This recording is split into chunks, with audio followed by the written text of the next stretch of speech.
Bonjour à toutes et à tous et bienvenue dans une nouvelle vidéo. Aujourd'hui on va faire le TP de tuning des performances. Alors premièrement on va expérimenter les incidences des index et plus spécifiquement les non-clustered index. Donc on va l'expérimenter sur les lectures et les insertions. Et puis on va commencer par le cas de sélection avec index. Donc on va sélectionner le phone number from la table person phone et person. On a fait go, on a exécuté la requête et puis on a eu dans le CPU AVG 1,5620. Donc on va désactiver maintenant l'index et puis on va exécuter. Donc comme vous voyez on a désactivé les index, puis on a sélectionné on a exécuté la requête, puis on a eu dans le CPU AVG 0,1570. Donc on remarque que la valeur de CPU a diminué en désactivant les index. On va passer à l'insertion avec index. On a activé les index de cette table, person phone et person. Puis on va exécuter la requête d'insert. Donc on a eu dans la valeur de CPU AVG 0,1410. Donc on va désactiver l'index encore une fois pour expérimenter l'insertion sans index. Donc on a désactivé les index, puis on a fait la requête insert. Donc on a eu comme valeur de CPU 0,5940. Donc la valeur de CPU a augmenté sans utiliser l'index. Donc la valeur de CPU a augmenté en désactivant l'index. Comme vous voyez, on va créer un RAID 0 à partir de 2 disques. Puis on va copier la base de données AdventureWorks 2012. On va le renommer en AdventureWorks 2012 RAID 0 pour ne pas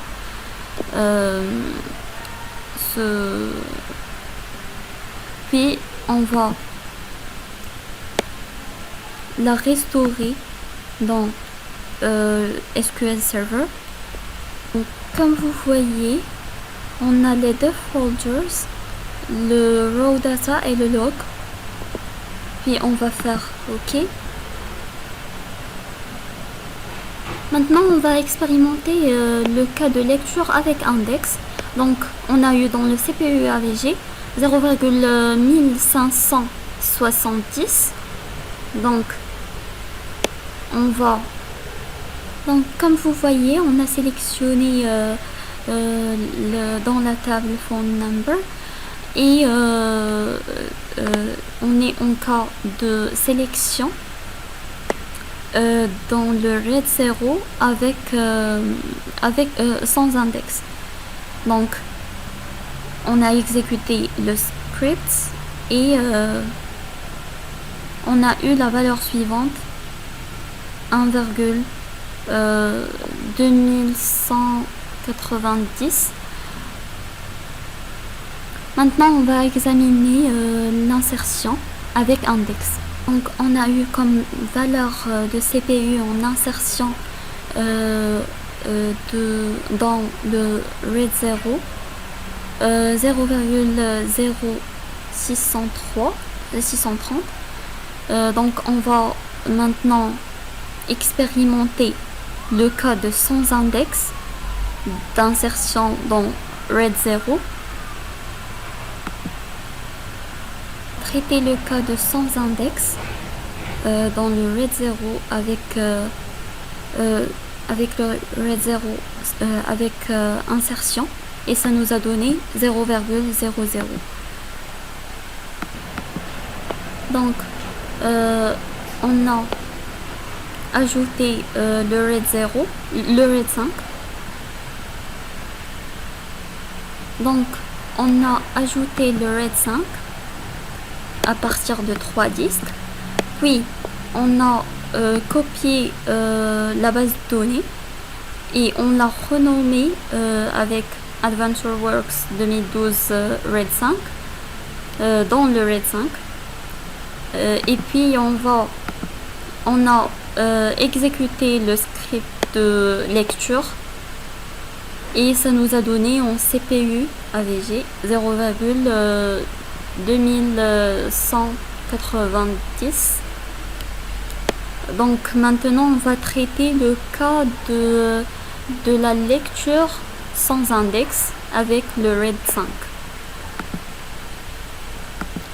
Donc on a expérimenté le cas de lecture sans index avec RED 0 et ça nous a donné en CPU AVG 0,5720.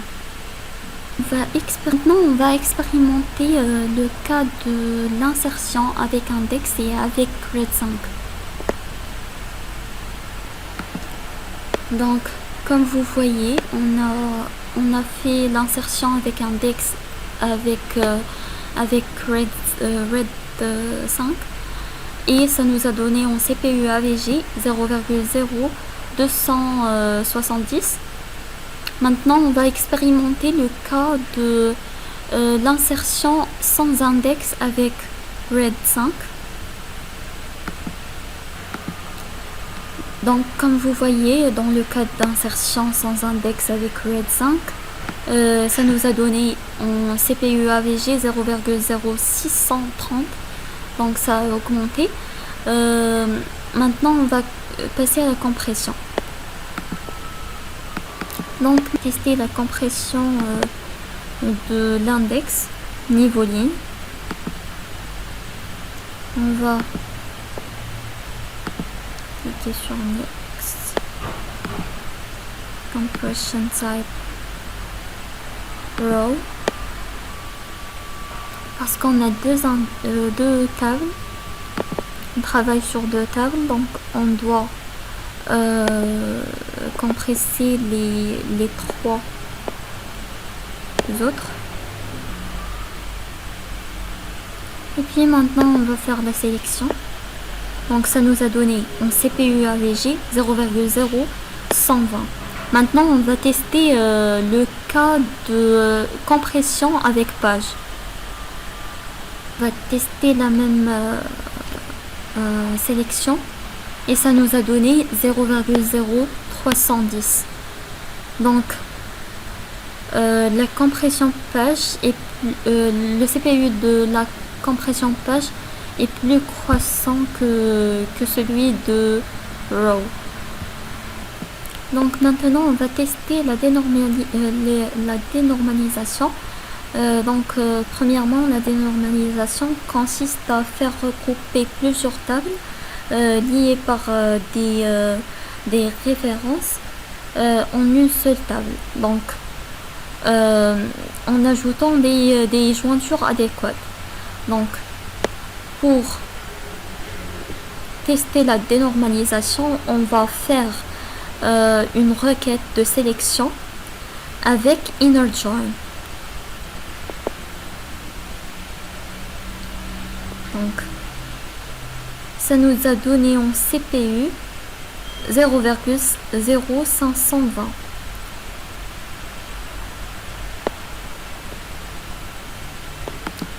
Alors pour tester les index avec les colonnes inclus, on va premièrement expérimenter la sélection sans colonnes inclus.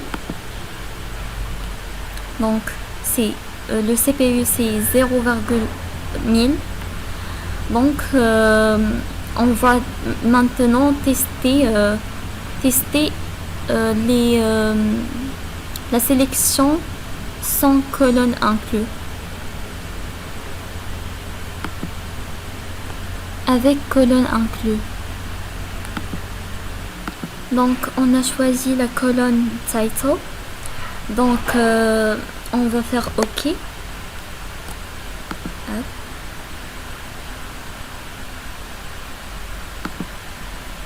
Donc puisqu'on a choisi la colonne title, donc on va exécuter la colonne title. Ça nous a donné un CPU AVJ 0,000. Donc c'est plus petit que la valeur d'avant. Donc pour expérimenter le partitionnement horizontal, on doit tout d'abord faire exécuter une requête avant le partitionnement. Donc on a exécuté la requête suivante et nous a donné un CPU 0,2030. Maintenant on va faire le partitionnement horizontal, puis on va tester. Donc on a exécuté les requêtes de sélection suivantes pour partitionner horizontalement. Puis on va refaire la sélection.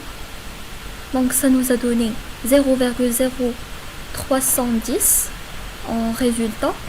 Donc le CPU AVG diminue avec le partitionnement horizontal. Donc c'est la fin de notre vidéo. Merci pour votre attention et on se retrouve dans une nouvelle vidéo.